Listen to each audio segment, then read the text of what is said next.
Okay, folks, that's 11 a.m. now. We'll give another couple of minutes for any late attendees, if that's okay with everyone.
Okay, that's 2 minutes past 11, so I think we should make a start.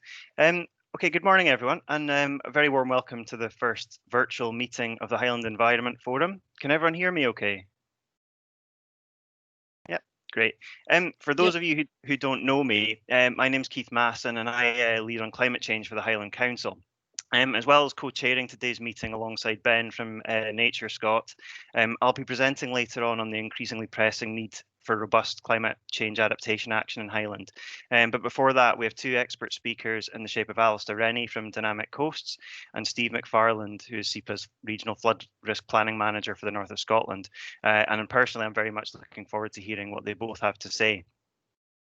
But before we get into the substantive content of today's session, I don't think it's being overly dramatic to claim that the world's become a very different place since we were due to meet back in March. The pandemic has changed all of our lives in ways which most of us could never have predicted. And in amongst all the negatives, there have undoubtedly been some glimmers of hope. I'm sure we'll touch on those throughout today's session. However, one thing that hasn't changed throughout the course of the pandemic is the other dark cloud hanging over us, which is namely the climate and ecological emergency. And whilst we have, of course, seen a modest reduction in emissions globally, thanks largely to reductions in travel, what's most striking is the relatively low impact that changing our behaviours so severely has had on overall emissions. And from my own limited perspective, it therefore becomes even clearer that alongside changes to how we live our lives, large-scale systemic legislative and policy shifts, as well as significant investment, is going to be required if we're going to end Scotland's contribution to climate change by 2045.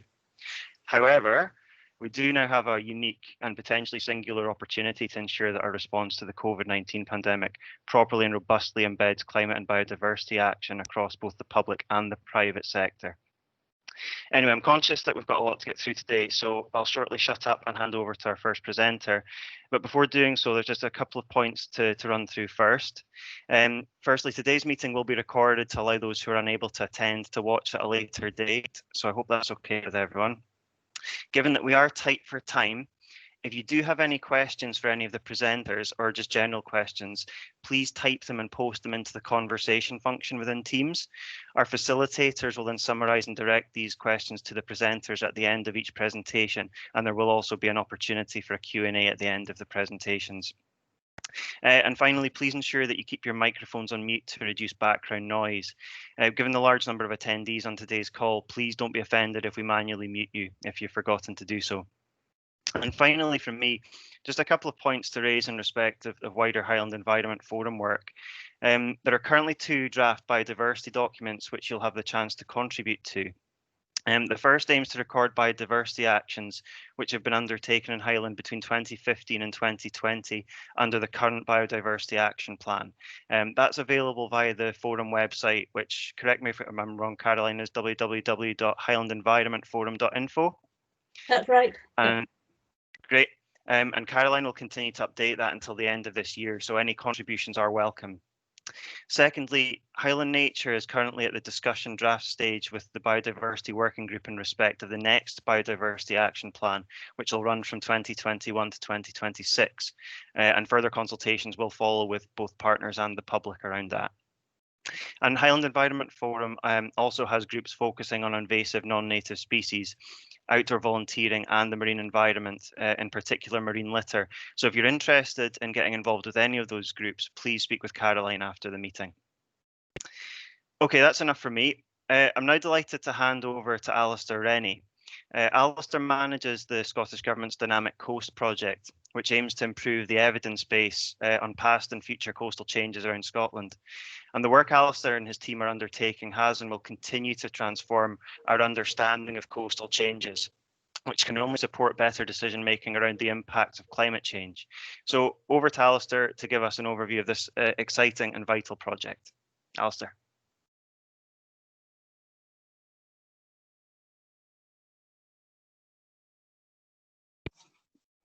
Hello, everyone. Can someone just wave to make sure that we're sounding, the sound's all right? Yep, you're fine. Perfect. Let's crack on. Okay, so thanks very much, everyone, for the opportunity to present. With any luck, the screen has just changed, and you now have the title slide. Just to confirm that's coming through okay.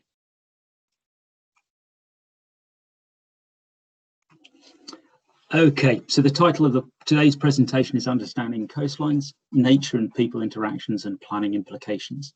My name's Alistair Rennie. I'm the Dynamic Coast Project Manager working for the Scottish Government. Today's talk has been written with material from Jim Hanson, Martin Hurst, Larissa Naylor, James Fitton and Freya Muir, who are the research team at the university. I'd also like to thank the organisations at the top of the banner for their support, and those at the bottom of the banner who are our project partners as well. So what's the project? The Scottish Government's Dynamic Coast Project provides the evidence base of past and anticipated coastal changes on Scotland's erodible coast to better support resilience and adaptation planning.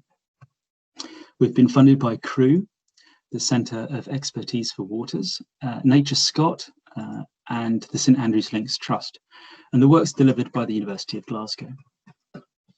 The Dynamic Coast Project has compared the position of the shoreline in 1890, 1970, and the modern day for our erodible sections of coast in Scotland. You can see the maps at dynamiccoast.com, and if you look at the top right-hand corner of the picture, you can see that we've got the earlier position, the historic position of the shoreline, 1890s, the 1970s position in orange, and the modern shoreline position here. Where erosion is known to exist, and it's greater than the methodological error that we expect within the mapping, then we can present and project it forward using these red areas. So I suggest you have a wee look at the maps and you'll get up to speed. The maps can be found at dynamiccoast.com, along with lots of other reports and information. They identify areas based on continuing rates of erosion that may be at risk into the future by 2050. When we scale those up, we can expect to see between up to £340 million worth of coastal assets would be affected across Scotland by 2050. So, what about the spatial pattern across the entire country? Well, as a coastal geomorphologist, we divide up the coast into different coastal cells, and you can see them numbered 1, 2, 3, 4, all the way around up to 11.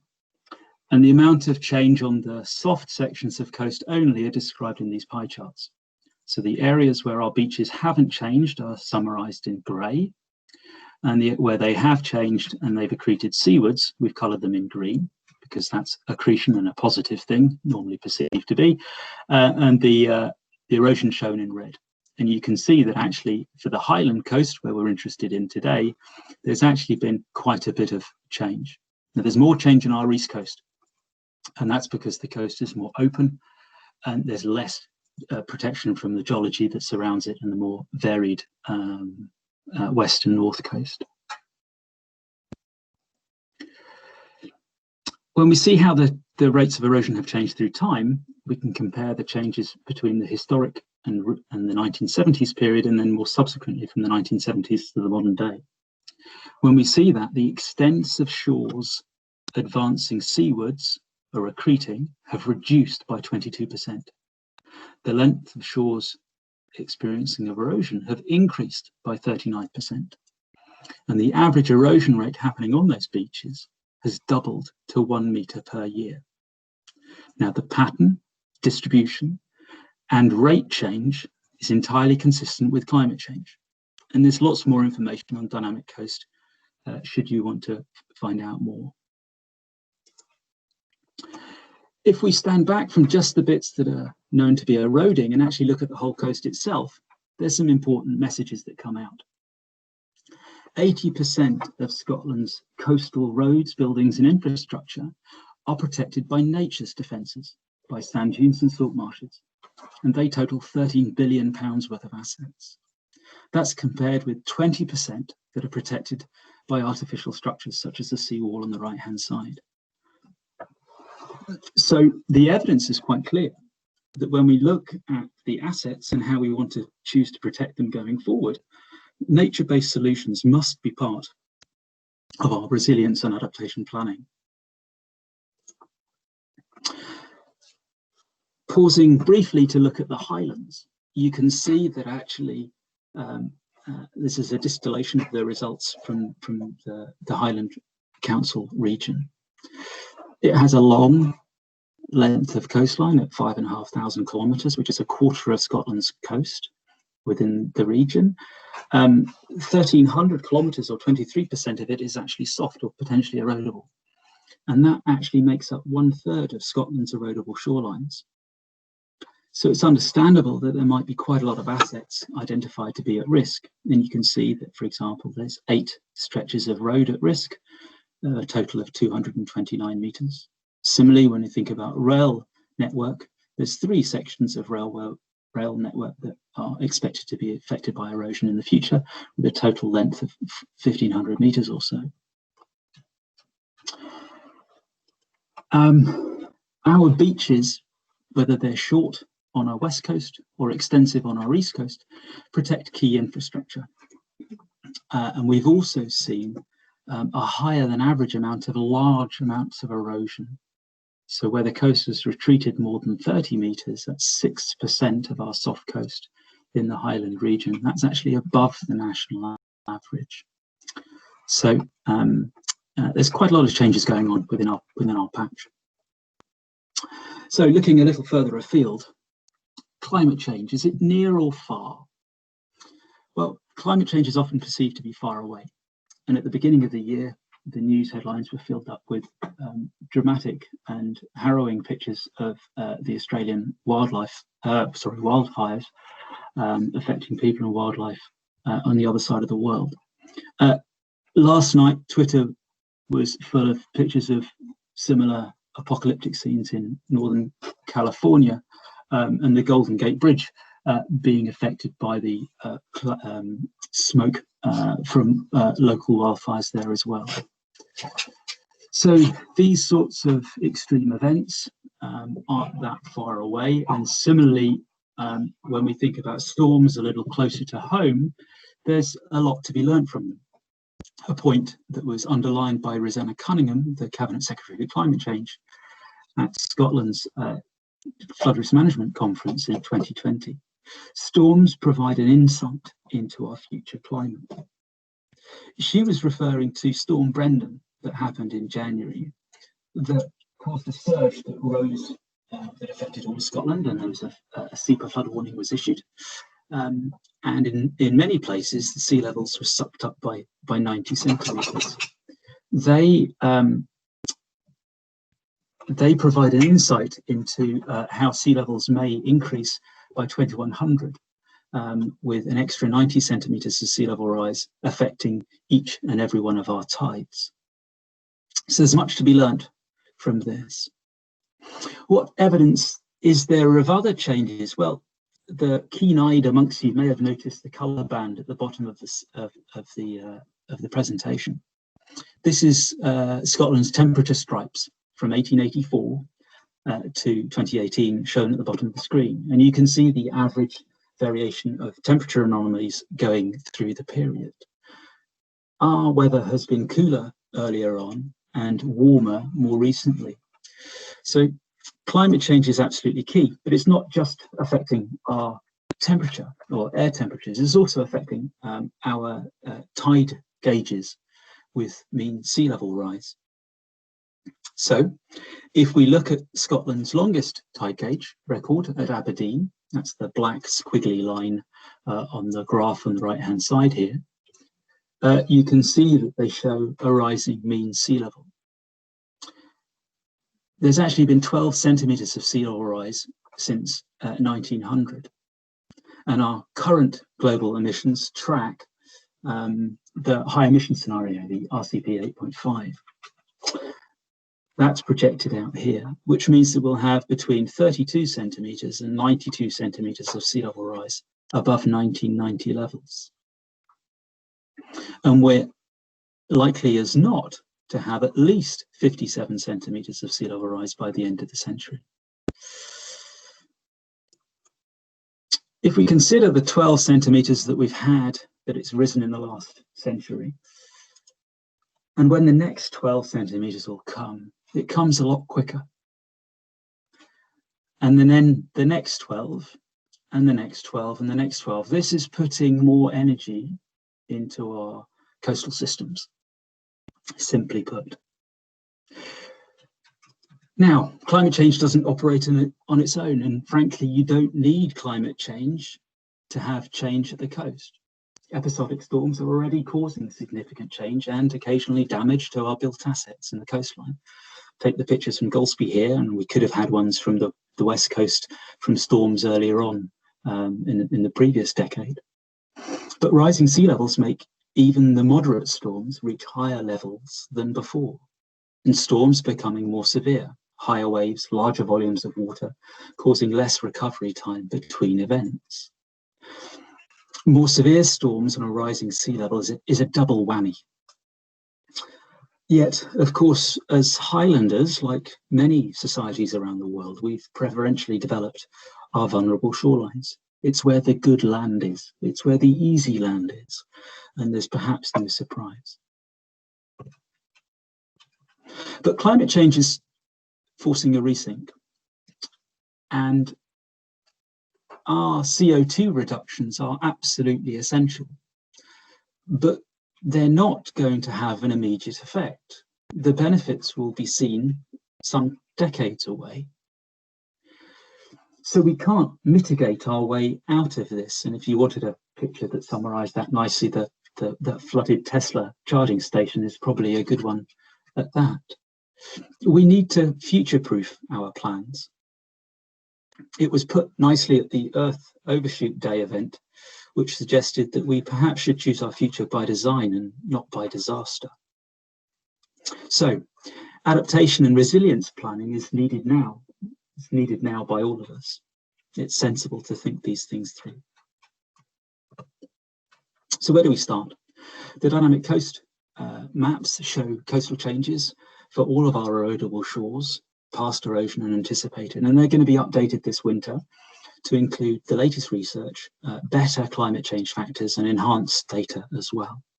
Alongside that, Nature Scott has got some planning guidance, and there's a link from that from dynamiccoast.com or also from the Nature Scott website as well. SEPA's got a huge amount of work and documentation on flood risks, and I'll not say any more because Steve's following up behind me and I'll let him do that justice. But these should be seen together. We've also got, in the winter, we'll be publishing work on our SEPA site works, which are some case studies of how erosion and flood risk can be taken together and how those risks can inform adaptation and resilience options. So there's some good examples coming in the winter. So what's expected from the latest research? Observed rates of change, rates and extents of erosion are expected to increase and expand into the future. Erosion-enhanced flooding is increasingly likely in the coming years. And this should prompt a rethink of our historical assumptions of installing ever higher, longer, and more costly defences. It's going to be very hard to build and defend our way out of this. In the long term, erosion avoidance is being respected and recognised by the IPCC as the future default coastal management adaptation approach. In short, we need to be sea level wise in the coming years. So what does this mean for nature? Well, there'll be continued change on the coastal edge and in the interior, whether it's the dangling fences that you can see on the right-hand side or the invasion of salt marsh species within sand dune, shown as a picture at the end of the biro. Now, that will have implications for the surrounding landforms, habitats and species that depend on these areas. Whilst this may be not necessarily such an issue for locations with lots of accommodation space, flat, wide areas where we can accommodate the change, but on steeper, busier coasts, coastal squeeze is likely.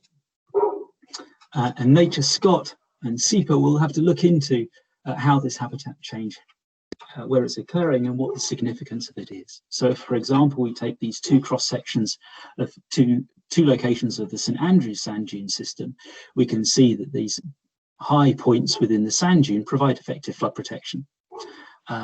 If we come around the corner onto the Eden estuary side, however, there's actually a tiny little embankment that actually stops the sea from inundating these areas. And that's why St Andrews Links Trust are building with nature or using nature-based solutions to plant salt marshes in these areas here to try and improve the resilience of the overall natural feature that provides the protection. What can we all do? Whilst the challenge is great and growing, our ability to monitor, model, advise and act has never been better. We've seen huge increases in awareness at government, agency and at community level, most importantly. There are significant policy improvements integrating our approaches on the Scottish Climate Change Adaptation Programme, National Planning Framework 4, local development plans. All of these should be linked and integrated. And we're also seeing through the latest round of funding through the Programme for Government, green recovery funding coming, which makes an important contribution. The flood budget in Scotland has increased or will increase from £42 million a year to £72 million a year. And that's alongside improvements or enhancements to the budget for Biodiversity Challenge Fund and peatland restoration. So this space is an area that the government are committing to. The role of nature-based solutions as a stitch in time is essential, and it's being increasingly recognised internationally and nationally and hopefully locally. And there's some examples here in the from Europe and the Netherlands, but also closer to home in St Andrews. Shoreline management planning is required and should support dynamic resilience adaptation planning. Filling in a few gaps of a few years will help us, but what do we need to do after that? When do we change from one strategy to another? These are the things that we need to think through, and there's examples of that work being done, which we can publish later on. So 17 minutes into my 15 to 20 minute presentation, I'd like to come to some concluding points. Greater change is expected along our coastlines with implications for communities, infrastructure, and nature. More frequent episodic erosion and flooding threats known numbers of assets at first now, but this becomes more commonplace with escalating numbers of assets at risk and assets being lost into the future. Dynamic approaches to resilience and adaptation are essential now in order to safeguard our assets. And we can think about this as far as windows of opportunity. We need to think through the opportunities that we have to undertake adaptation. What are the enabling conditions to make sure that adaptation works? What are the social, policy, politics, and physical constraints? Where they are narrow and weak, we'll have maladaptive responses. Where we make the right choices and frame things in the right way, and we make good decisions, then the windows of opportunity open up more widely. So let's choose our future by design, not by disaster. Let's make sure our plans are sea level wise. My contact details are here. I gather that presentations will be made available afterwards. Again, my thanks to the research team and our supporters. I'm happy to take questions at the end. Thanks very much, Alistair, for that fascinating, sobering summary of the Dynamic Coasts project. I'm happy to open it up to questions. I think, Caroline, we've got a written question already submitted. Do you want to give that to Alistair just now? You're on mute. Right, unmuted. It was a very broad question. How do current and future planning policies take into account sea level rise and increasing intensity of storm surges? The planning policies, I think the right hooks are there. So I'll turn my camera on so you can make sure it's a real person at the end of the line. The planning policies are all there, but they're the right policies there, and we're setting the right standards. I think there is an increasing challenge as we go forward, though, as these events become ever more frequent and potentially more damaging, and how erosion and accretion will fit together. This is something that theoretically we've known about for some time, and that's why SEPA have been involved in the project alongside as a key component with Dynamic Coast. The plans are coming out, though. The maps have been published since 2017, and we're updating them this year, as I alluded to in the presentation.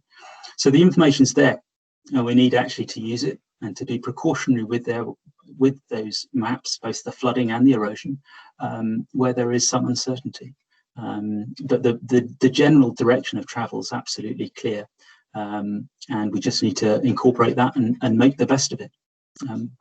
So I hope that helps.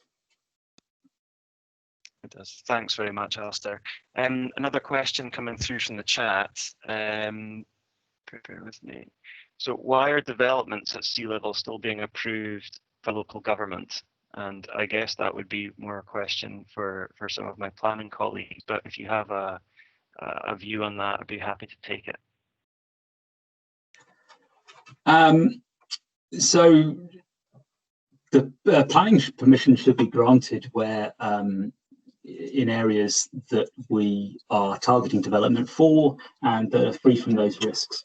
And if they are at risk, then obviously we're storing up problems later on. The planning system isn't perfect and it's subject to review. But I think it's fair to say actually there has been a move away from developing in less sustainable areas, and I'm quite sure that when we look ahead, when we think about the National Planning Framework 4, which replaces the Scottish planning policy, there'll be even stronger messages in there to ensure that these instances are very rare. It's not to say that we shouldn't be developing our coast at all. That's quite the wrong outcome.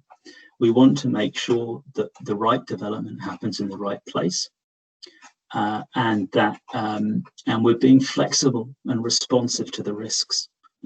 This is in all of our interests. As taxpayers, we don't want to be spending money in these areas repairing for losses and damages, and we don't want that for society either.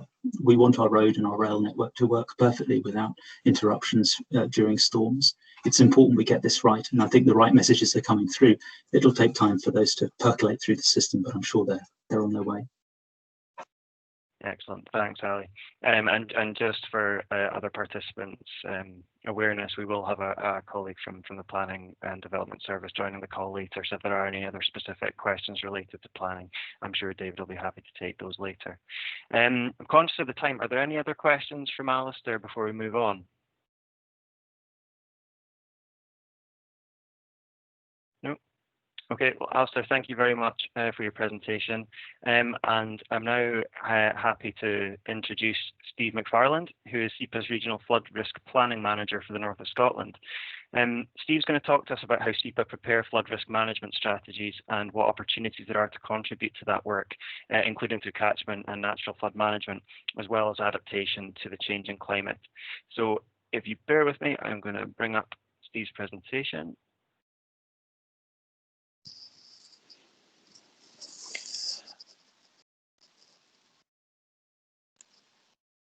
So good morning, everyone. I'm assuming that everyone can hear me okay. As Keith said, I'm Steve McFarland. I'm based in Aberdeen, although currently in Stonehaven at home. Thank you very much for the opportunity to speak to you today. And thanks also to Keith, who's for technical reasons is going to flick my slides for me. So thanks, Keith. So if we could move on to the first slide, please. And the next one. So, yeah, if we could have the next slide, please. Oh, I'm sorry, yeah, back one. This one, sorry. All right. Okay, so every 6 years, SEPA undertake an assessment of flood risk nationally. It's to give us an indication of what we believe to be at risk and to help us with planning. And so what that has told us in the last version of that we did was 2018. It told us that 284 homes and businesses were currently at risk of flooding, and that's from river, coastal and surface water. There's a whole host of other information about what's at risk on our website.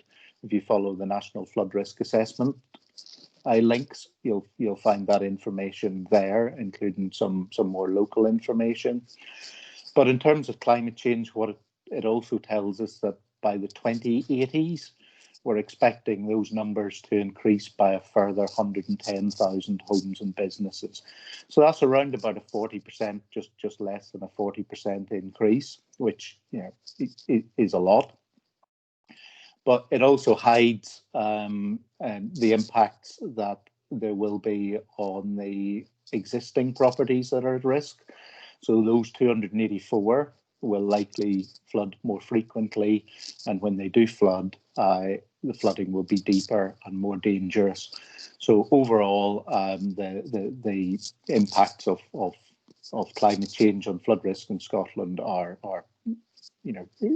much greater than the 40% that's implied there. Could I have the next slide, please? So what are SEPA doing in response to this? So first of all, as you all know, the Scottish Government declared a climate emergency.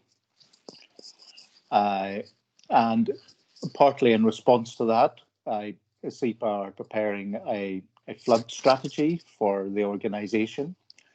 And this is to help underpin a refocusing of the type of work we do to make sure that we are striving to address some of these climate change challenges and to help and promote an adaptive response to climate change. So the plan was to go out to consultation with our partners with this earlier in the year, but it is one of the things that's been delayed with COVID restrictions and so on. So we're hoping to do that later this year, and then the strategy will be made public early next year. The next slide, please.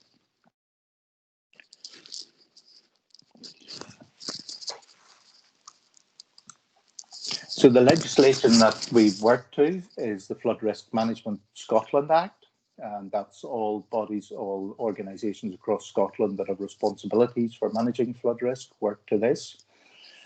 There's a lot of buzzwords in there, but if I can just try and interpret what that means, by risk-based, it means that we're looking to identify not necessarily where the last flood was, but where the big floods are, the ones that will do the most damage, which communities are affected by those.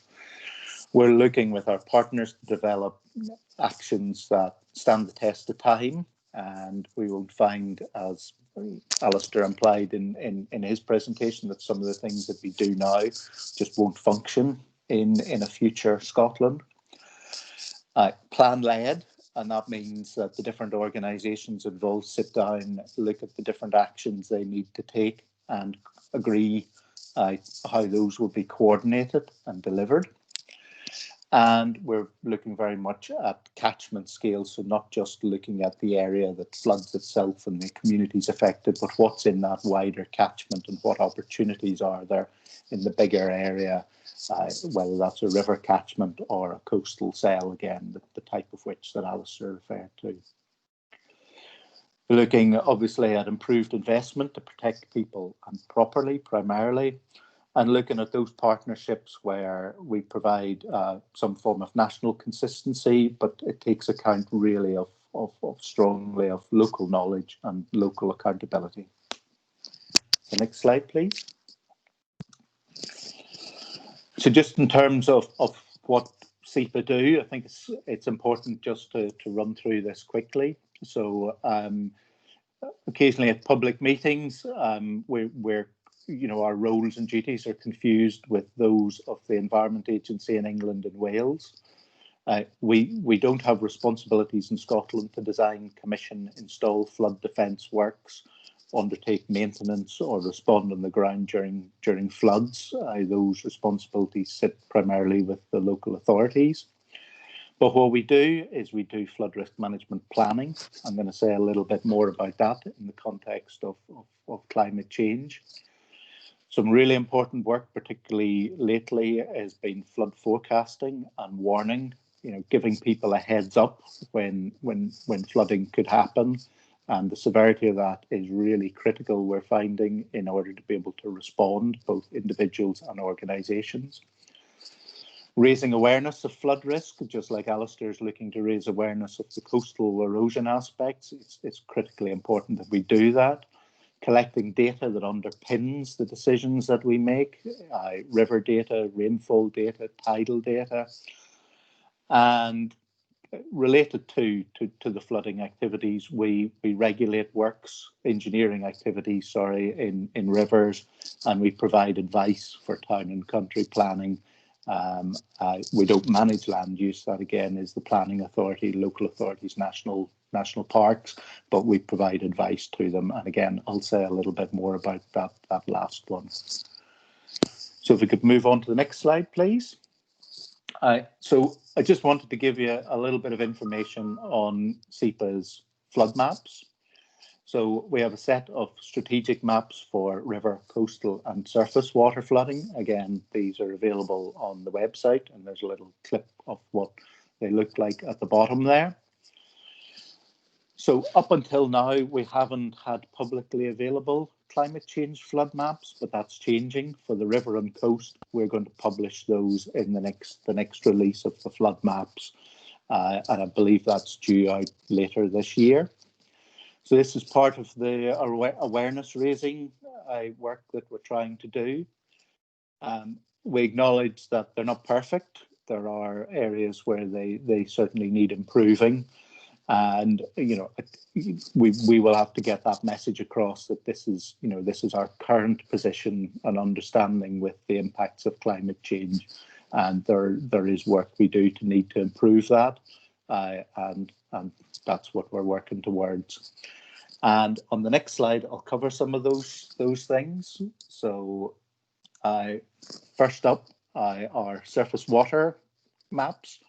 So this is I've called them pluvial there. My apologies for that.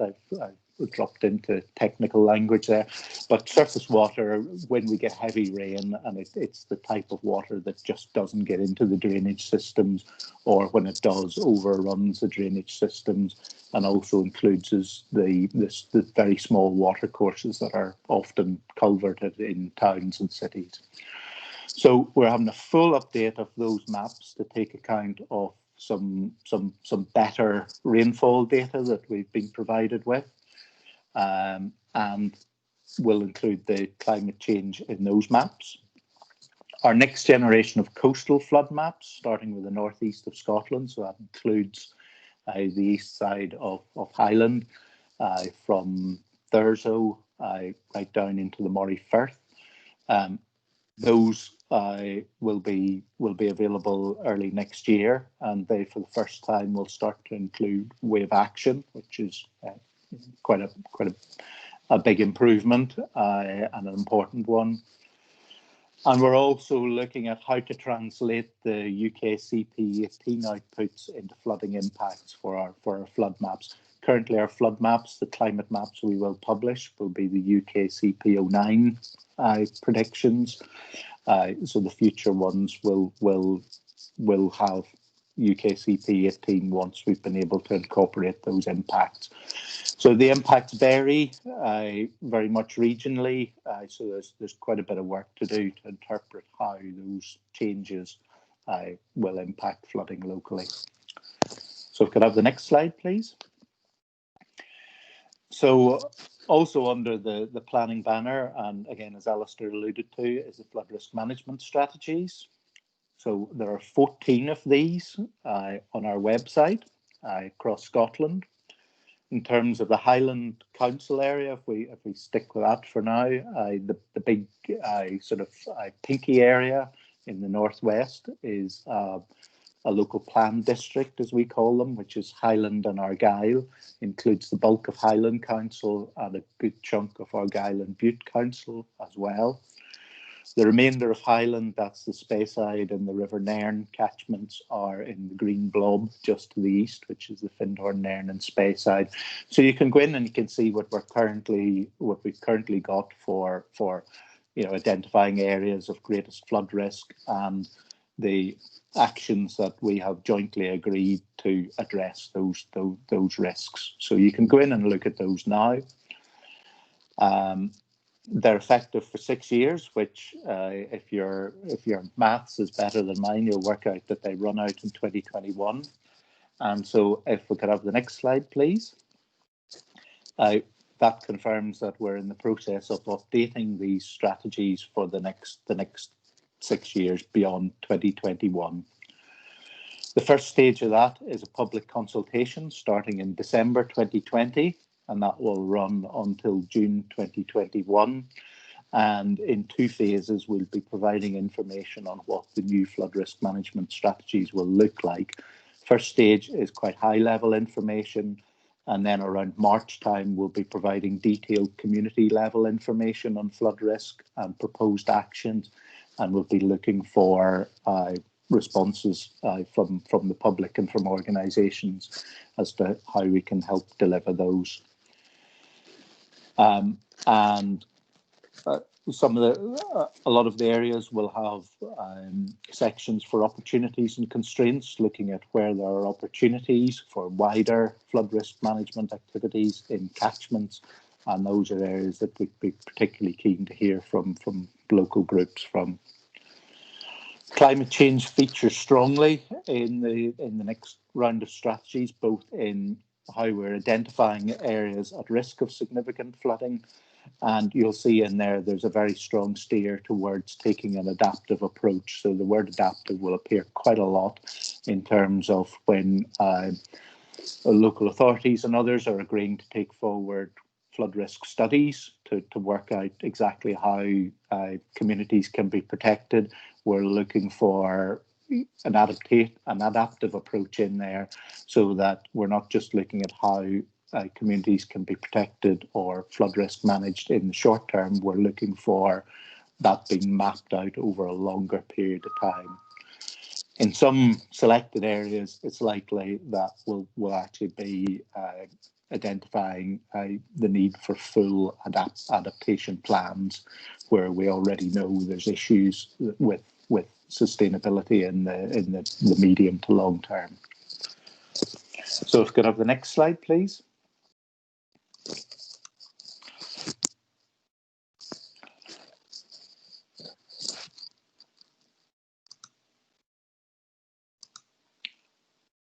So, yes, sorry, land use planning. So this has been mentioned in the questions and responses already, but it's critically important. Land use planning is probably the single most powerful tool to avoid and manage current and future flood risk, particularly future flood risk. And as I said earlier, SEPA provide advice on land use planning and flood risk. And what we're encouraging planning authorities is to take proper account of likely climate change impacts in the decisions that they make in planning. So whereas in the past we would identify where the current flood maps were suggesting may be at risk of flooding, where we're now highlighting areas around the fringes of those floodplains and new floodplains that our climate change maps are showing up, to ensure that consideration of how those, if development is to go ahead in those areas where future flooding might happen, how can they be made resilient? How can they adapt? Is it the right decision to put something there in the first place? And we're getting a pretty good response, I think. My planning colleagues are telling me from local authorities on that one. We're putting more effort into local development plans and work on those to ensure that when land is designated in the first place, that it's a compatible, it's a flood risk compatible and climate change compatible land use that's been promoted there. And we're strongly encouraging the use of blue-green infrastructure principles to protect river corridors and open spaces for flood management. So trying to preserve those areas of rivers, coasts and open spaces that can help us to manage current and, most importantly, additional water we expect in the future. So next slide, please. So the next picture, if I remember correctly, I apologise, it's not in Highland, it's in Stonehaven. It's where I myself live. And I switched animations off to make this easy. So if you can just look at the picture on the left-hand side first and don't be tempted to sneak a peek at the one on the right. This was the seafront in winter 1982, when there was a coastal storm, a fairly modest one, and you can see that the waves went over the seawall and filled in the area behind the seawall and this piece of derelict land, which was a former sawmill. So you can now take a peek at the right-hand picture, and at that time a decision was made to build some flats in there for elderly people. This was a bad decision, and in 2012 that came home to haunt us when the sea again overflowed the wall, and demolished the perimeter wall there, and caused some quite serious damage and stress for a lot of elderly residents, some who were actually trapped in their downstairs bedrooms and had to be rescued by the fire brigade, smashing their doors in with axes. So all pretty scary stuff. And if there was ever an example to show the importance of good planning decisions, I think this is it, and the consequences of bad planning decisions. Taking it a step further, the local authority here have done a detailed flood study, and that shows that this type of event that happened in 2012, it has a likelihood of happening of about 1% every year, or a 1 in 100 chance in any 1 year. That will be almost the annual event by 2080s. So, quite considerable change in risk there. And it does start to ask the question, how sustainable is it to maintain those properties there? And is there a better solution in moving people and property away from those areas in the future. So big challenge for the planning system. Next slide, please. So the next slide, at least it's north of the Highland boundary fault. It's in Aberdeen, and it's an example of the Den Burn, which is a little burn that runs through the centre of Aberdeen. It's heavily modified. It's in culverts for a lot of the time. It's got serious water quality issues. It flows through areas of high social deprivation, and there's very poor recreational walking, cycling infrastructure in those areas. And project led by the council and supported by SEPA is looking, and others, is looking at how we can use open spaces for multi-purpose areas, for slowing down and storing water, for improving the wider environment, improving cycling and walking routes, particularly to key buildings such as schools, hospitals and the likes. And there's a huge amount of effort gone into education there. Some of the schools have been provided with rain gauges so that people could learn about weather and rainfall and flood risk. And the schools have developed their own surface water management plans to try and keep water out of the pipe systems and manage them on site. So that allows us to look for multiple sources of funding, and critically, it's looking at improving the lot for people who live in these areas in terms of the environment they live in, and looking to increase community resilience. So if we could have the next slide, please. So this is a kind of cartoon that moves us out into away from the urban areas into the wider catchments, and looking at floodplains and wetlands and the ability that they may have to slow and store water and take the peaks off before it gets down into the towns. And again, this is a critical part of our current approach in how we understand those catchments work, and how land use may be modified in order to reduce some of those peaks. It's important to note that the answers to flooding in many cases may lie outside the area that's been flooded, and that whereas they may not be able to provide full flood protection, these techniques are really good at reducing the incidence of flooding, particularly in communities where there's small water courses and you get a high frequency of flooding. They can be very, very powerful. And they also give us the opportunity to deliver multiple benefits for the wider water and wider environment generally. Next slide, please. So the Flood Risk Management Act is quite strong on natural features and characteristics, and making use of those to assist with retention of floodwater. Things such as floodplains, ensuring they function correctly, woodlands and wetlands. And in terms of slowing water down, if we can rough up the ground by creating some roughness with woodlands or other vegetation, it kind of slows the rate at which water actually gets down into the water courses and then further on down into the built up areas. Alistair has already covered very, very, very well the coastal areas, and the same applies there, looking at natural features and coastlines and how we can enhance and preserve those to provide the level of protection, type of protection that Alistair's already mentioned. And the next slide, please.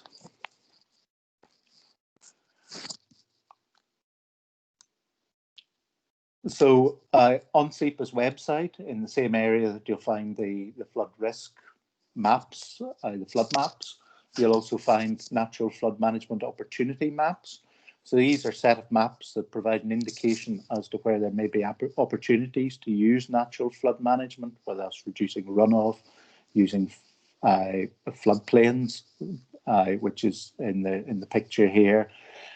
So these are opportunity maps. They're not, they're not absolute, but they're identifying areas which, subject to further investigations as part of flood studies and so on, have the potential to help us to take some of the peaks of some of those flows that cause flooding. And this type of technique is well suited to climate change in that if we're developing catchments, it takes time for forests to grow, takes time for these types of actions to take effect. So, we can use those in combination with existing techniques. And if we know how flood risk is changing, we can know how best to use these techniques. And I think the last slide then is my conclusions. I think. Yeah, last slide is the conclusions. So, so dealing with the anticipated increases in flood risk from climate change will require a partnership approach. We need a lot of levers to pull to manage this problem, and no one organisation has got all of them. So it's all organisations have to work together, and we have to involve communities, I believe, as well in that approach. We will see adaptation, resilience to flooding, and even relocation becoming increasingly important techniques. And I think we'll see that even more so in rural areas.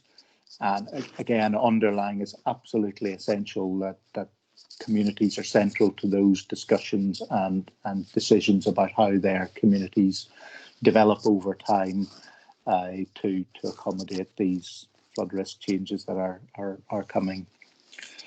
And finally, it's even more important than ever that we work with natural systems, whether that's the coastal cells that Alistair pointed out, the river catchments, or in urban areas, we're getting water into the ground before it gets into the water courses and drains is absolutely essential. So it will require even more effort in those areas.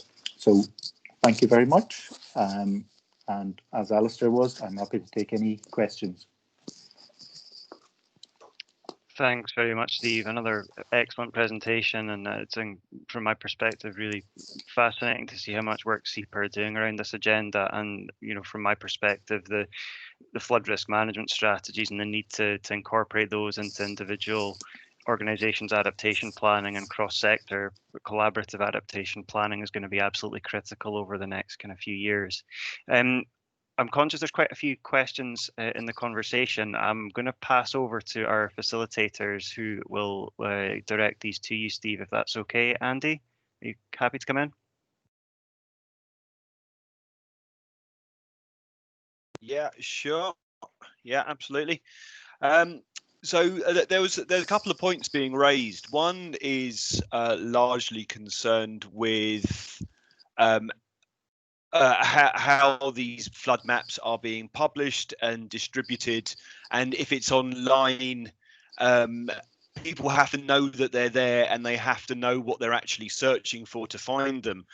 And so the question is being asked: how are you really communicating this information to partners, to people with property, and how are you raising awareness and understanding of this as an issue? And just slightly second to that as well, and whether or not there's are you raising awareness and understanding of nature-based as opposed to built solutions? Okay, so in the first instance, the flood maps, I imagine when the next batch are published, there will be some communication come out on that. I think we're using a new browser, which should be more intuitive to use. So I'm sure that will happen. And certainly with regards to partners, we have newsletters and so on that go out to our partners and to other organisations, informing them of the types of changes that are going on. So there will be some communications around it. What I'll do is I will check with my colleagues who are preparing those flood maps as to what they have planned, or the timescales for coming up with those communication plans, and maybe ping something back that can be then shared with the group. In terms of promoting solutions that are more nature friendly, well, absolutely. I mean, that is a core part of the Flood Risk Management Act, to use those techniques where we can. As I said, SEPA we don't design and build the flood defences, but we do work very closely with local authorities. Work very closely with Highland, for example, on the types of things they look at in their studies. We encourage and check to make sure that all viable options are considered, and that those that are nature sensitive and can provide multiple benefits are promoted where possible. In the last round of strategies, we had a number of local authorities submitted projects to be built with some of the money that Alistair was talking about, flood schemes, the types you've seen delivered recently in Smithton and Culloden, that's underway in Drumnadrochit in the planning stages there. And in the past, when we've looked and when Scottish Government has looked to prioritise where the money goes, they've looked at how much is the financial return, how much are we spending, and how much flood risk does it reduce. Scottish Government and ourselves and some local authority representatives have spent a lot of time and effort over the last couple of years looking at other factors that we can use to prioritise these. So looking at wider benefits, looking at how much does a proposal make use of nature-based solutions? How resilient are these? How do they deal with climate change? So there are a lot more things that when Scottish Government and COSLA decide how the money is spent this time, there are a lot more things that they can use to make those decisions than they've had in the past, and that will be a decision for Scottish Government.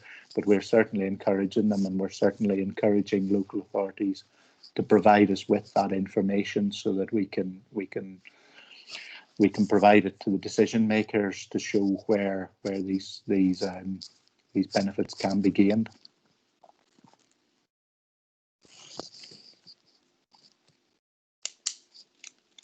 Thanks, Steve. And another question that's, or another theme that's coming through on the chat, and also a question that was submitted in advance, is the importance of, or how important is the use of beavers in natural flood management, and is this something SEPA are encouraging, and where does SEPA stand on the issue of beavers? Okay, again, I'm probably going to have to get back to you with a fuller answer on that one. I know there have been some trials down in Argyll, and those have proved, some success in what they do to control river flows and so on. It's also can be quite controversial in that sometimes damage can be caused to flood banks, and that can damage agricultural land. And I know there's a lot of information that's been collected on beavers. I know it's very sensitive around, where they may be setting up a home, where it is causing issues with flood banks and so on. What do you do there? So I'm afraid I don't have the answers on that one. I think all techniques that look to slow and store water are certainly of interest and should be considered. It's the right solution in the right place, I think, would be the summary. But I'll see what I can do to get some very specific answers to the beaver question.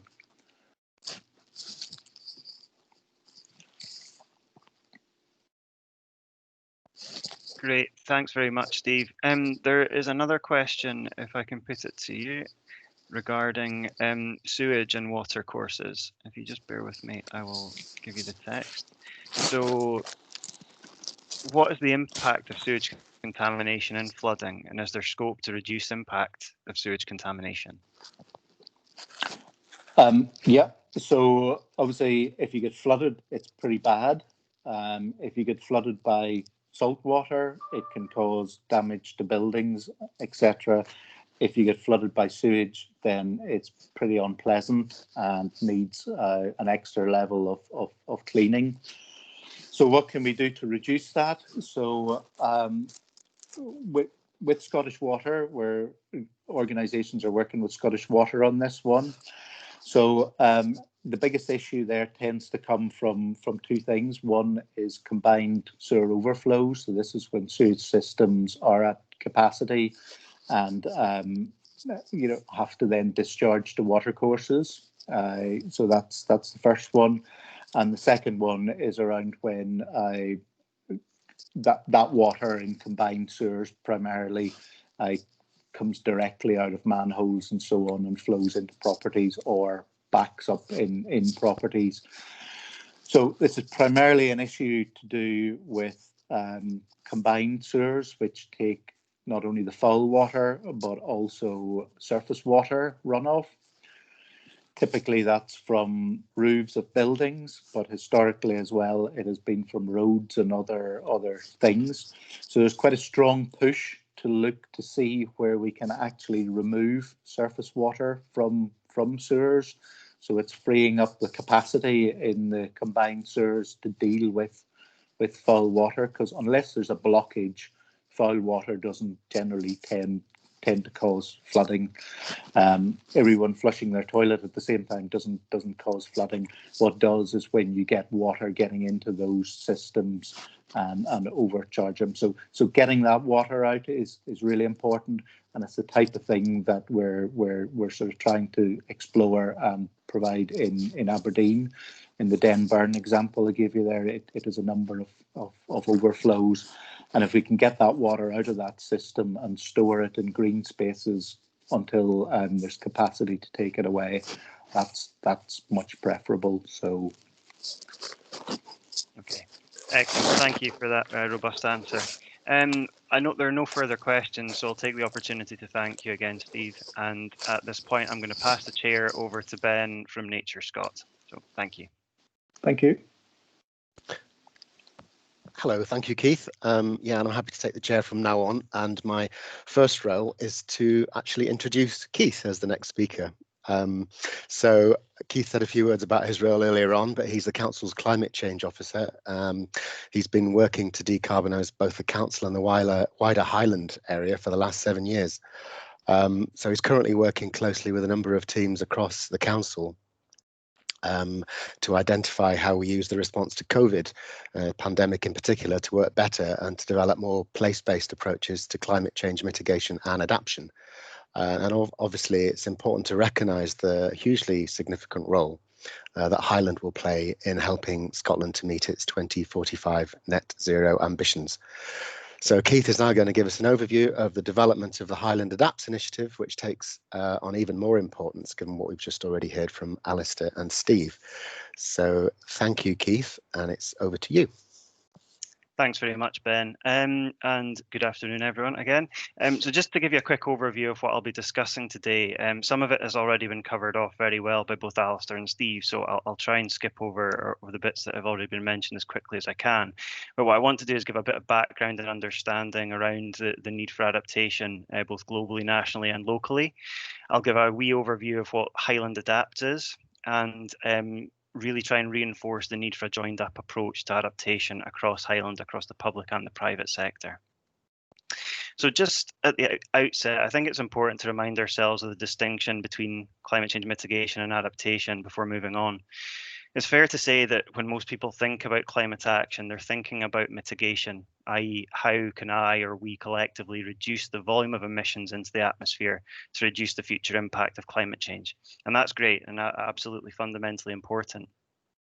But from my perspective, the poor relation to mitigation is adaptation, which is talked about far less frequently, other than in today's session, of course, and is arguably now even more important, I would say. Adaptation is about how we respond and prepare for the changes to our climate, both now and in the future, to minimise our collective exposure to harmful effects. Now, without being overly negative, I think we need to be making the case for adaptation action much more strongly, because even if Scotland meets its ambition to end its contribution to climate change by 2045, and that's a fairly big if, we have to remember that emissions hang about in the atmosphere for a long time. And coupled with that, there's a number of big emitting countries around the world, which I don't need to name, but who are unlikely to meet their respective commitments under the Paris Agreement. And it's therefore pragmatic to expect and anticipate significant changes to our climate over the coming years and decades. And Alistair and Steve have really demonstrated that very well throughout their presentations this morning already. But of course, we do still need to retain that focus on mitigation as much as we can. It's not about one or the other, but I do think we need to face up to the reality that our adaptation response is going to become increasingly important as we move forward. So on that note, I think it's fair to say that we all accept the argument about whether climate change is or isn't happening is now over. We might like the idea of Scotland getting a wee bit warmer, but for other countries, climate change could have and is having catastrophic consequences. Certainly from the council's perspective, we're getting more and more from the public around wanting and demanding the council to be green, and people aren't accepting greenwash, which is absolutely fair. I think it's also important to highlight that the estimates are predicting that around 200 million people could be forced to migrate internally by 2050 as a result of climate change. And it's largely accepted that the Syrian crisis was caused, at least in part, by the changing climate of the country, the increasing droughts, etc. Now, there are many complexities to the global geopolitical landscape, but it's fair to say that climate change is going to be a threat multiplier in the years ahead, if it isn't already. So from the Scottish perspective, the new Climate Emissions Reduction Targets Scotland Act has set the most challenging emissions reduction targets anywhere in the world. We're looking at a 75% reduction in emissions by 2030, net zero by 2045, and the public sector under the Climate Change Scotland Act is required to adapt. It's pleasing to see that climate action continues to be at the heart of the programme for government, and it's already been referenced earlier on regarding the uplift in funding for various adaptation measures, which is absolutely essential. And we've also got COP26 being held in Glasgow next year, which is going to give us an opportunity to really highlight Scotland's role in leadership around both the mitigation and adaptation spheres, and to demonstrate the local solutions that are being put in place. And in particular, I think there's an opportunity for SEPA to showcase, as well as Dynamic Coast, some of the excellent work that's being undertaken. From the Highland perspective, and it's already been picked up, we are a largely coastal region, and there are significant challenges coming our way in terms of rising sea levels and potential displacement of people and communities. From the council's perspective and a mitigation side of things, we've set a very ambitious target for the region to be net zero by 2025. But at the same time, and as I've already referenced, we need to prepare for the locked-in change, even if we meet that 2025 target. And again, that's quite a big if. We're going to need to get ready for quite significant levels of change coming down the line. And you know, without wishing to be overly dramatic, there are a number of communities and individuals at serious risk from the increasingly frequent and extreme weather events which we're already experiencing. So in terms of key future risks, sea level rise is already impacting our coast, as we've already seen, and that's only going to accelerate. Villages in Wales have already been abandoned to the rising sea. How long before those kind of impacts are felt in Highland? Extreme weather, of course, poses significant challenges to the resilience of businesses and service delivery for the public and private sector, as well as electrical grid infrastructure and water supplies.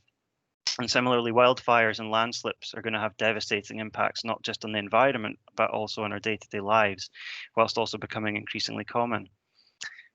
Changing climate is going to affect the balance of ecosystems, transforming habitats and biodiversity, and some vulnerable species are almost certainly going to be lost. Invasive, non-native species are likely to thrive, and a degraded environment might not be able to sustain productive land and water supply in the same way that it has in the past. And whilst a warming climate obviously has the potential to improve growing conditions and increase productivity, it also brings threats in the form of extreme weather and spread of pests and disease. And quite importantly, as rainfall patterns change and we see more frequent drier summers, there's likely to be increased competition for water between households, agriculture, industry, and the natural environment itself. So that element of competition for water is going to be a critical factor to consider over the coming years. Obviously, changes to marine ecosystems, we're already seeing fairly big impacts there. Rising temperatures are likely to change species and their distributions, and that's going to bring both threats and opportunities. And of course, The changing climate might affect patterns of disease and other health issues associated with more frequent extremes of temperature, especially in the summer. Increasing likelihood of damp in homes is another thing we've got to factor into our decision making going forward. So what can we do? First and foremost, the need for Highland Adapts was largely born out of the Council recognising climate change as a corporate risk for the first time a couple of years ago. I, as Climate Change Officer, was effectively tasked with refreshing and updating our corporate adaptation strategy, which had last been updated in 2010. And as I started that review process, it struck me as crazy that we were taking a fairly simple council-based approach to this cross-cutting threat rather than working in partnership. So to cut a fairly long story short, I reached out to Sniffer in the Adaptation Scotland programme, as well as Climate Ready Clyde, who developed a successful place-based approach to adaptation in the Greater Glasgow and Clyde area. And their assistance in helping me to rationalise thoughts, develop an outline business case for an initiative, interview and survey partners in the community was absolutely invaluable in terms of pulling this all together. But before I go into a bit more detail about what we're planning, I'm really pleased that Nature Scots, NHS Highland and Transport Scotland have all seen the merit right from the outset in taking this joined up approach and have committed to working together to making this a reality. But what is it we're going to do?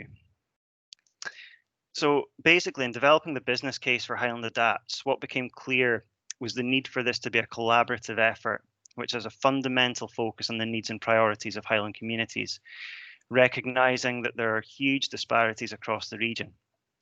It's fundamentally important that a desk-based assessment isn't going to work. We're going to need to engage widely in developing our evidence base for a shared adaptation strategy and action plan.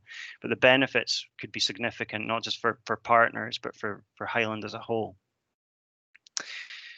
So we've developed an operational plan for the initiative, and that's been developed on a number of guiding principles.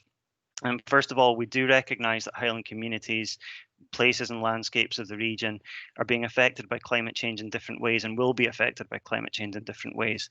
But there are likely to be common challenges across the Highlands, and at the same time, there's also going to be a significant variation within and between communities, places and landscapes. So that's a fundamental principle. Secondly, the proposed climate risk and opportunity assessment that we'll be pulling together and the follow-on adaptation planning and implementation must identify Highland-wide climate risks and opportunities and take account of the local variations in risks, opportunities and the capacity to adapt depending on local factors. Finally, all aspects of the Highland Adapts initiative, including the governance and leadership arrangements, identification of climate risks and opportunities, and developing the adaptation strategy and actions must be carried out in an inclusive and accessible way. We need to give priority to ensuring that communities, including vulnerable groups, are engaged in these processes and that local knowledge and experience is valuable and used to guide the development of the initiative in the round. So we've broken down the anticipated benefits of the partnership approach into 4 key themes, namely financial, economic, social and environmental.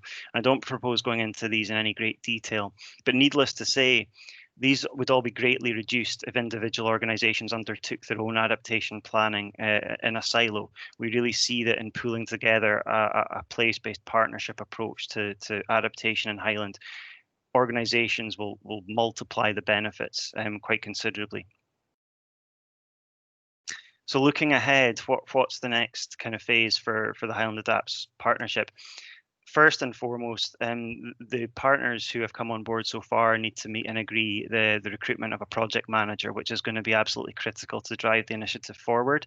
I've been leading on it for the past 18 months or so, but given the significant additional work that's arisen since the announcement of a climate and ecological emergency, it's simply not feasible for myself and my team of 2 to really drive this forward. So we need to get a dedicated project manager in place and a secretariat support as well to really drive this forward.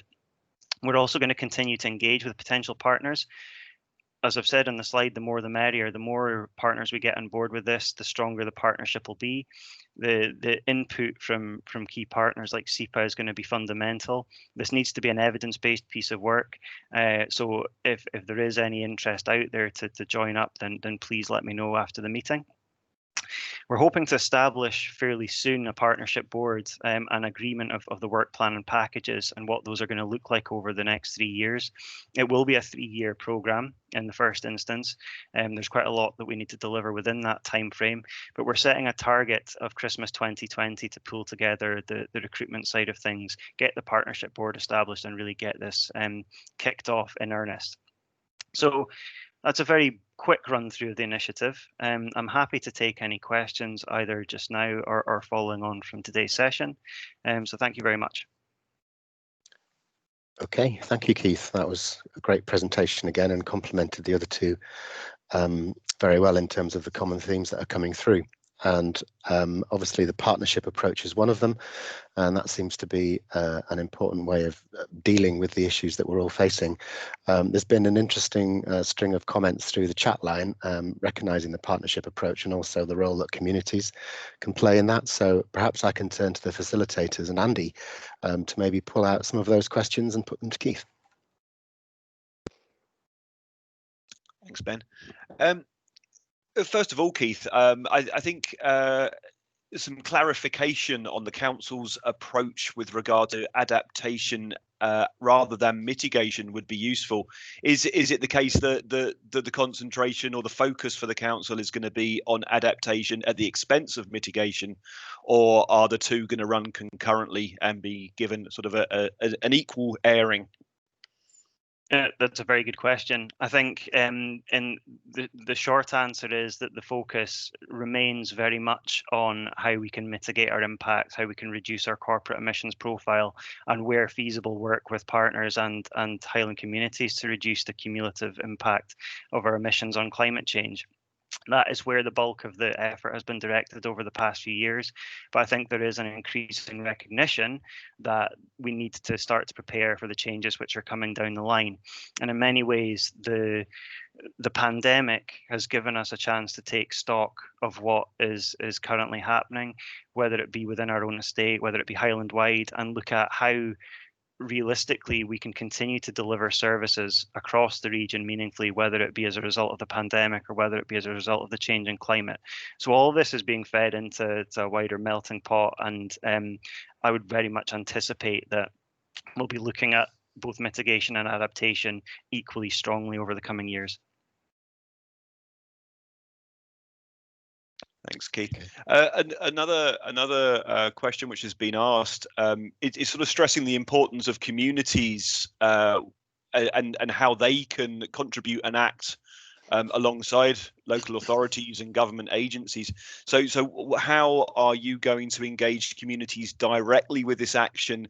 And the question is being asked, what is the active strategy to engage locals? Okay, again, it's a very good question, and I think, you know, we will happily put our hands up and say that the level of engagement with communities to date has not been where I would have liked it to have been, but that has largely been as a function of the size of my team and the ability to engage with communities in a region the scale of Highland when you have a team of two is necessarily limited. However, what I'm very much hoping is that through the establishment of this initiative and developing robust mechanisms to engage with communities, whether it be in-person meetings or Teams meetings or surveys or what have you, that will be developed by the partnership once the Highland Adapts initiative has been formally established.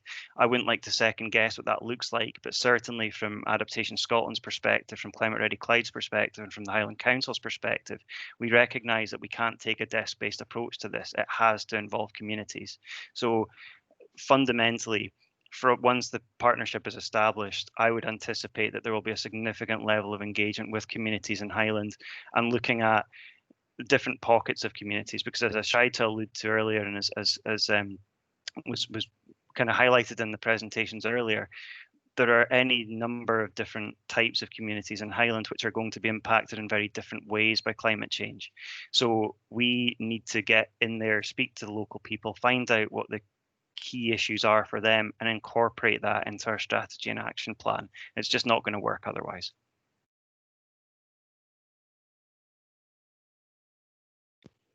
Okay, thank you, Keith. There's a few other things coming through on the chat line, Andy. Are you able to pick them out?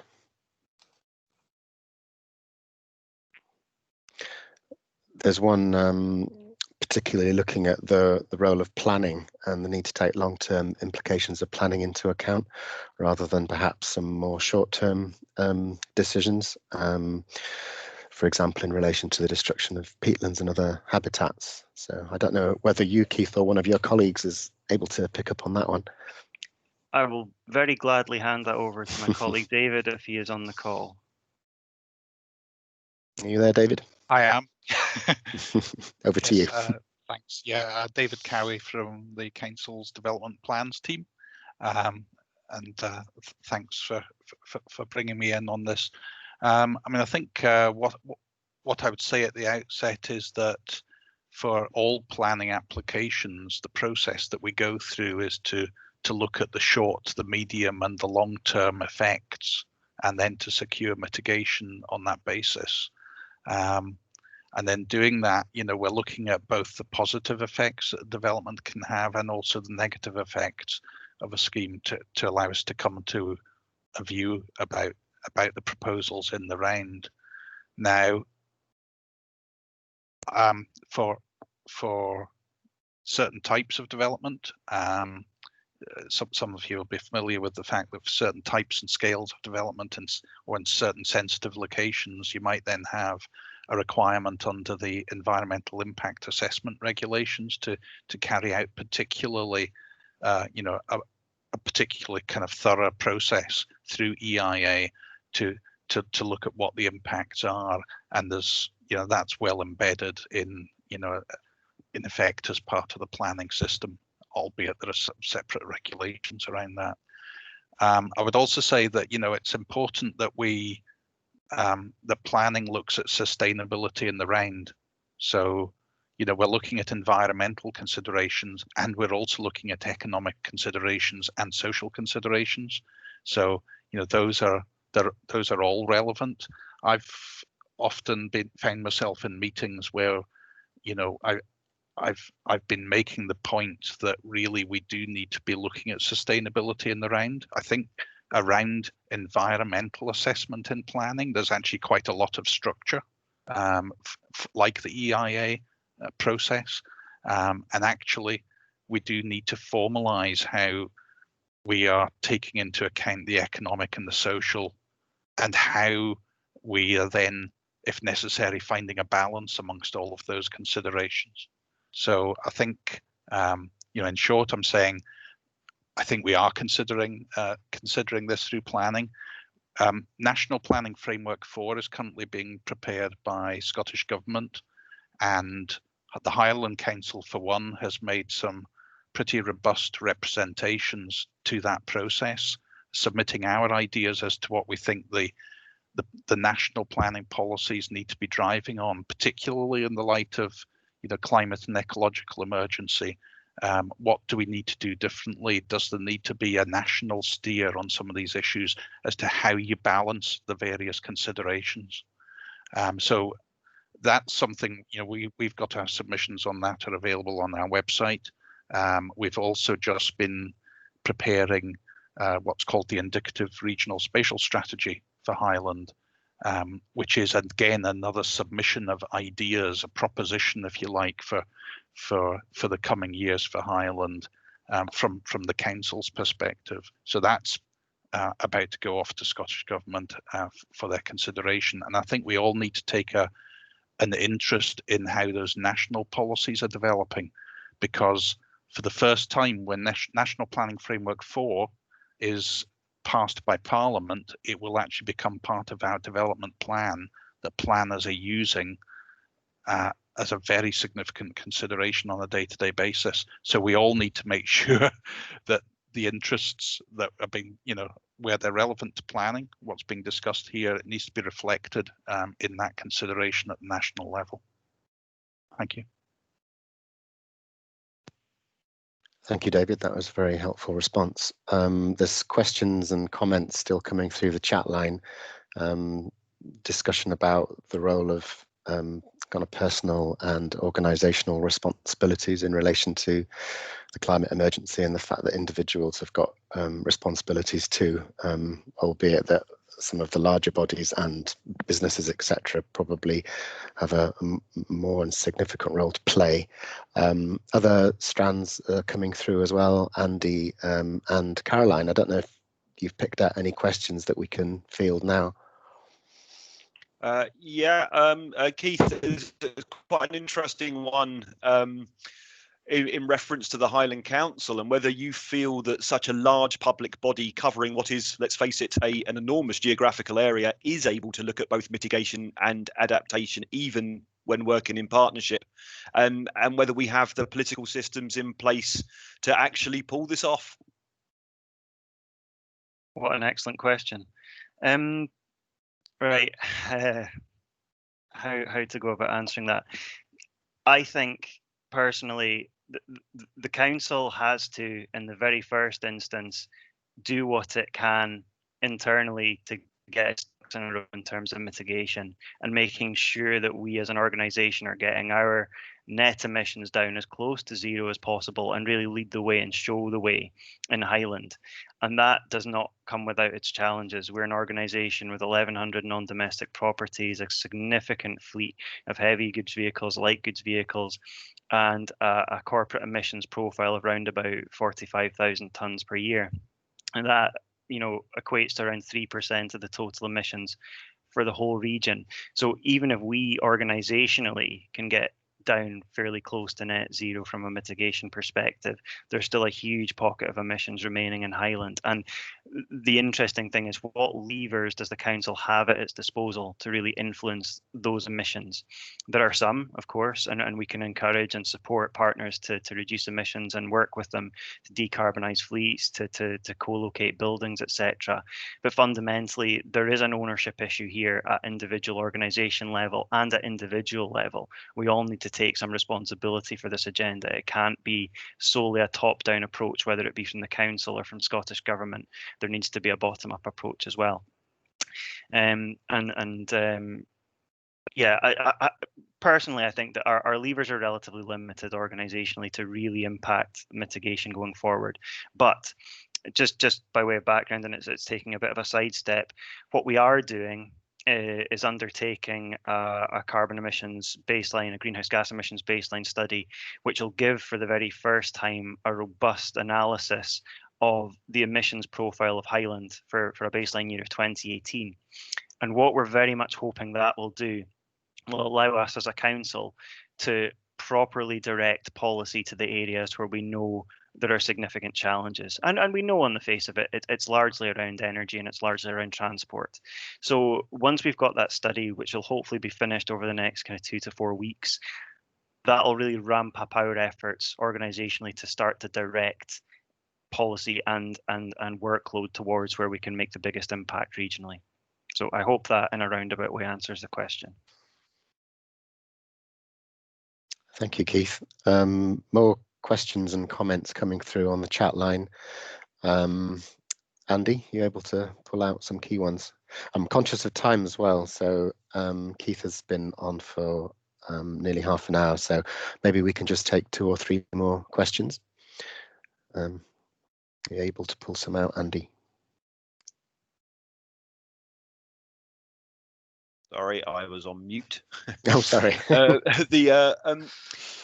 There's a few comments around the Highland Council declared climate and ecological emergency and what we are doing, both, I suppose, within our own organisation and also in influencing the behaviour of others in relation to that emergency, and where's the sense of urgency? There's still an awful lot more we can do, and how is the council encouraging others to take action?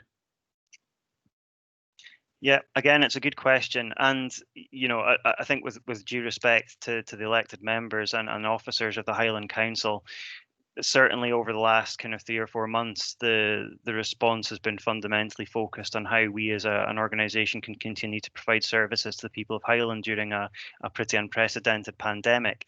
And that has necessarily taken some of the focus away from the climate and ecological emergency. But I think to say that there isn't a sense of urgency is slightly disingenuous and unfair.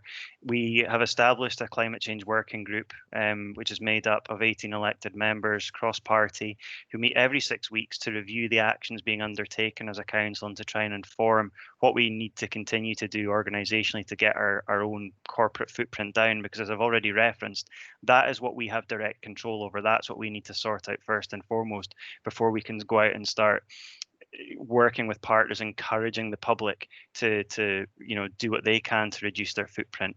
I think it would be fair to say if we continue to perform poorly as an organisation in terms of our own climate change impact, it's not going to gain very much traction from the public if that is the case. But I think, and I would encourage people to look at the papers that we take to the climate change working group every 6 weeks to see the body of work that is underway across the council. As I've already referenced, we're slightly up against it because of the size of the team and the resource I have. The communication with the public is not where I would like it to be, but we need to focus our efforts on where we're going to get the biggest impact on our own corporate footprint first and foremost. I would very much like to think that over the coming months and years, there's an increasing recognition across the council and across Highland that there is a need to resource this emergency appropriately, to work better together, to communicate with the public, to let them know what they can do. But at the moment, we are doing what we can, where we can, internally to get our footprint down. And I would hope going forward, there's going to be an awful lot more communication with the public around what they can do. But saying that, there are a number of other organisations, for example, Home Energy Scotland, who are available to help the public with their own mitigation efforts. So this isn't just an agenda solely for the Highland Council. It's a Scottish Government issue. It's a wider public sector, a private sector issue. So, we're happy to take it on the chin. We should be doing more and probably can be doing more, but we are doing what we can with the resource we have currently to really drive this forward as best we can. So I hope that answers that. Thanks, Keith. And I notice in the chat line there is a comment there from Home Energy Scotland talking about the services that they provide, and there's a contact phone number in there as well. And obviously there's a website for people who want to know more about how to make themselves more sustainable at home and the way they live their lives. So Andy, maybe we can just pull out a couple more questions and then we'll probably draw a line under it. So are there any that stand out that you can mention now? There's an interesting question on regarding peat extraction and Moy Moss in particular. This may be better suited towards you, David. I don't know if you want to comment on the specifics or you know anything about the specifics of this case, but perhaps more generally on peat extraction and the sustainability of this practice. Is this what is the future of peat extraction in the Highlands? I've actually just put an answer to that in the chat, Andy. However, I'm happy just to read through that. And what I've said in there is that on the without seeking to comment on any particular case, I'd point out the fact that within our submissions for the National Planning Framework that I referred to earlier, the Council suggested that NPF4 may need to provide a stronger steer on how climate change related considerations should carry greater weight in planning decisions. I'm talking there about the impacts of development on peat generally rather than necessarily the peat extraction activity itself. And also the Council has suggested that the carbon calculation, so the calculation of the impacts on carbon of development, should feature in the assessment of a greater range of developments going forward than is currently the practice. Now, I'd just add there that really requires more than just the existing carbon calculation tool to be issued for all types of development. It would have to be adapted, it'd have to be made appropriate, and we would want the assessment of impact on peat to be made proportionate to the the nature of the development. You know, we do need for developers to be able to undertake the assessment properly in an appropriate way. So on the peat extraction activity specifically, though, you know, I know that this is something that, again, that is being looked at very carefully by Scottish Government through the kind of national peatland groups, etc., to really explore this issue and try to get to grips with what the nature of the extraction is currently. You know, I know Scottish Government has been trying to gather together information on what actually the scale of this currently is, and you know, ideally one would then understand also, you know, why is it being extracted, what are the markets, and then to understand what the alternatives are. But I'm not very familiar with the detail of that. Thank you. Thank you, David. One last question from the chat line, Andy, and then I think we'll need to draw it to a close. Okay. Well, a very sort of general one, and perhaps one we can all go away and think about ourselves. But and perhaps others can come in on this as well. But what do you think that individuals, communities, community groups should be doing first and foremost to actually tackle some of the issues and help mitigate some of the issues that we've been hearing about today? That's a good question. Can I throw it open to all the speakers actually, if they wish to comment? But perhaps starting with you, Keith. Yeah, I think, did that question come from Anna, Andy? I think it did. Well, yes, it did. Yeah. I think my response would be to go to Anna's Planet Sutherland website and have a look. She's got a lot of very practical solutions and is undertaking a huge amount of work in Sutherland around this agenda, and is quite inspirational. So I would say that that's a good first port of call. There's any number of online resources around what individuals and communities should be doing around this agenda. And, you know, without wishing to stray into the political sphere too much, I think one of the critical things that the individuals can do if they care about this as an agenda is to lobby their politicians. You know, I suspect that the next set of elections are going to be dictated to quite a large extent by what politicians are saying around this agenda. But if they're being lobbied by people who care about climate change, who care about the risk to their communities that's coming down the line, it will push it further up the agenda for those election events. So whilst it's not taking direct action to mitigate or adapt, I think starting that dialogue is really fundamental. Thank you, Keith. And by the looks of it, your response has amused Anna as well. So she's enjoyed what you said there. Can I just put that question to Steve and Alistair, just in case there is anything that they want to comment on in that relation to that last question, if they're still there? Yeah, hi. Oh, sorry, you go, Alistair. Right, well done, Steve. We definitely both are still here. The questions are superb, and they reflect the importance of the subject and the interest from different community aspects. So I haven't checked out Planet Sutherland, but I'm pleased to see the link, and I've just clicked on it. There's heaps of information out there, and as I alluded to in my presentation, the information is available in various different places, and we should go and have a look at it. We should all understand the opportunities that we have before us to maintain some resilience, and that's the bounce back ability of ourselves, our businesses, our communities, and then also our role as citizens. You know, fundamentally, it's a democracy. So I don't think it's too cheeky or fruity to sit there and say we should be letting our the state and our representatives to the state actually know the strength of our feelings. I think that's entirely appropriate. We've got a huge challenge, but the opportunity, as I said in my presentation, to understand the risks, do something about it, and make a real difference is quite marked.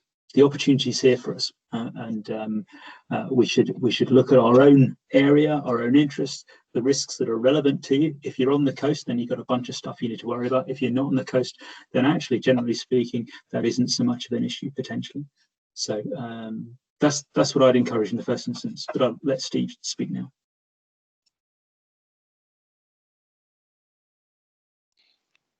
Thanks. Yeah, I'd agree with that. I mean, I take a slightly different angle to it in terms of what communities can do. I think I mentioned in the presentation that it's really important that organisations dealing with this go out and speak to communities and communicate what the risks are and provide the evidence and the uncertainty and being really open and honest about it. I think that's essential. But then I think in return, I think communities have got to, take that information on board and come up with ideas and suggestions. I think from similar things that have happened south of the border, where adaptation plans have tended to work well, and in difficult cases it's where communities have been involved in it and they have actually had a part to play in the decision making. So if you're part of a community that's dealing with increased risk from climate change, be part of the decision making is absolutely vital. So. Okay. Thank you, Alistair and Steve. We've run out of time, so I'm going to have to draw a line under the event today. The chat line will be recorded and we can go through that, and if there's any outstanding issues or questions that we feel we can usefully get back to individuals on, we certainly will. So thanks very much for all your comments. That was a really engaging conversation going on in the chat line, and as I say, that's all been captured. I'd also like to thank the speakers, all excellent talks today. So thank you for your time, and thanks to everyone that contributed. Thanks to Caroline and the Highland Environment Forum for making this happen in the first place, and of course thanks to Andy, the able facilitator, pulling out those questions. It's not an easy job.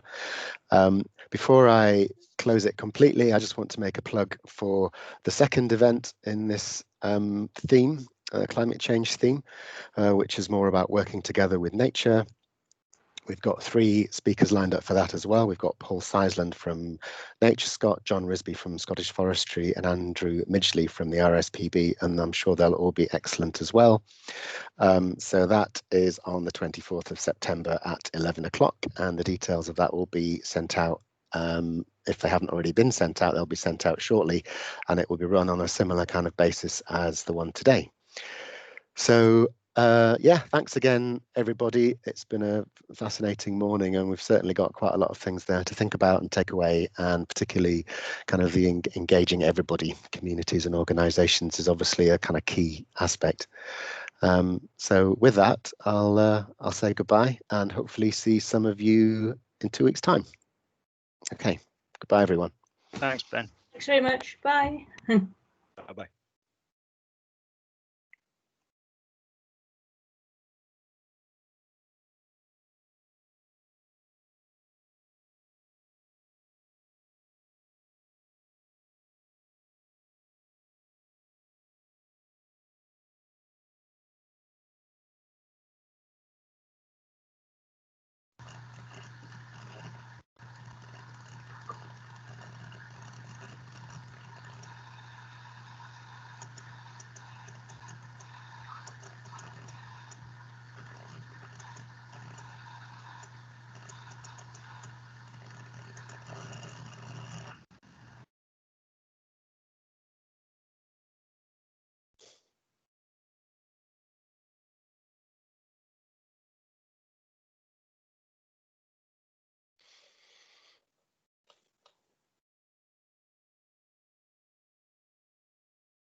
There we go. Is it just the 3 of us? No, there's a couple more still to drop off. Oh, there's Nicole. Hello, Nicole. Nicole's on mute. Just because they're just in time. I did catch a little bit of it. Aye. Give me 2 secs.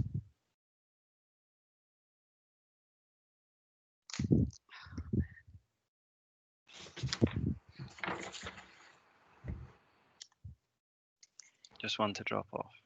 We could stop the recording presumably now as well. Yeah, that's a good shout.